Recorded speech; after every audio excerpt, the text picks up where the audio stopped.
دوسروں کے محل میں غلامی کرنے سے بہتر ہے کہ انسان اپنی جھوپڑی میں حکومت کرے۔ تعلق باقی نہ رہے مگر احترام باقی رہنا چاہیے۔ یہ انسان کے معیاری اور خاندانی ہونے کی دلیل اور کسوٹی ہے۔ نا امید کبھی نہ ہونا، کیونکہ اللہ کے پاس کچھ بھی ناممکن نہیں۔ بادشاہوں سے مت ڈرو بلکہ بادشاہوں کے بادشاہ اللہ سے ڈرو۔ عقل چھوٹی ہو جائے تو زبان لمبی ہو جاتی ہے۔ اس دشمن سے مت ڈرو جو اکیلے میں تم پر وار کرے، بلکہ اس دوست سے ڈرو جو محفل میں تمہاری عزت پر وار کرے۔ سہنے والا سن کر، دیکھنے والا دیکھ کر اور سہنے والا سہ کر جب خاموش ہو جائے تو سمجھ لینا کہ اب اس کا معاملہ اللہ کی عدالت میں پہنچ گیا ہے۔ نماز مٹی کے انسانوں کو سونا بنا دیتی ہے۔ محتاجی بہت بڑی رسوائی ہے۔ اے اللہ، اپنے سوا کسی کا محتاج نہ کرنا۔ آمین۔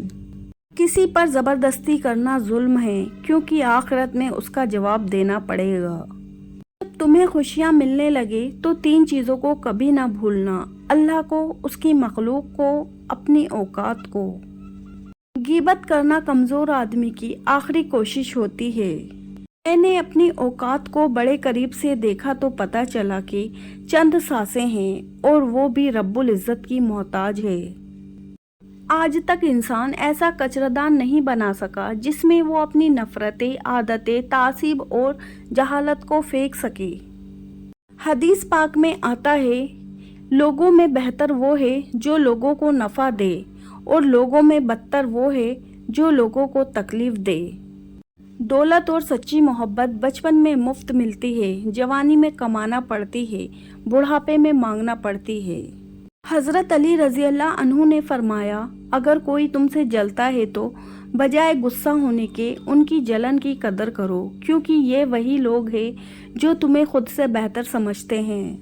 جو مومن لگاتار بیمار رہے ان کو بخش دیا جاتا ہے۔ اگر ہم اپنے فرائض ادا کرنا شروع کر دیں تو ہمارے حقوق کا معاملہ خود بخود حل ہو جائے گا، کیونکہ ہمارے افرائض دوسروں کے حقوق ہیں۔ شریف انسان اپنی فضیلت پر خوش ہوتا ہے اور کمینہ شخص اپنے مال دولت پر فخر کرتا ہے۔ فرعون کے گھر حضرت موسیٰ علیہ السلام کی پرورش یہ ثابت کرتی ہے کہ جہاں شر کی انتہا ہوگی وہاں سے خیر کی ابتدائی ہوگی۔ یا اللہ، مجھے اتنا وسیع رزق عطا فرما کہ مخلوق میں کسی کا محتاج نہ رہوں اور مجھے دوسروں پر خرچ کرنے والا بنا۔ آمین۔ چھوٹی سوچ اور پاؤں میں موچ انسان کو کبھی آگے نہیں بڑھنے دیتی۔ غریب کی مدد یہ سمجھ کر نہ کریں کہ آپ اس کی دنیا سنوار رہے ہیں، یہ سمجھ کر کریں کہ آپ اس کی آخرت سنوار رہے ہیں۔ بہت سے لوگ اپنے بارے میں تعریف ہی سے مبتلائے فتنہ ہو جاتے ہیں۔